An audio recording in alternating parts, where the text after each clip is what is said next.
వేగిపోయాయండి. వీటిని చల్లార్చుకొని మిక్సీ పట్టించుకోవాలి. ఆయిల్ వేడెక్కింది. ఇందులోనికి సన్నగా తరిగి పెట్టుకున్న ఉల్లిపాయలు వేసుకొని వేయించుకోవాలి.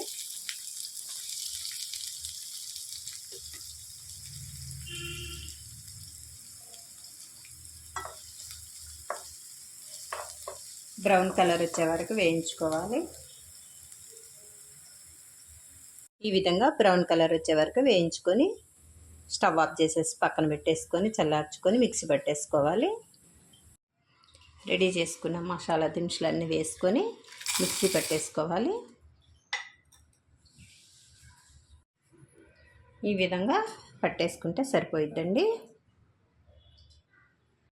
ఇదే జార్లోనికి వేయించుకున్న ఉల్లిపాయ వేసేసుకొని మిక్సీ పట్టేసుకోవాలి.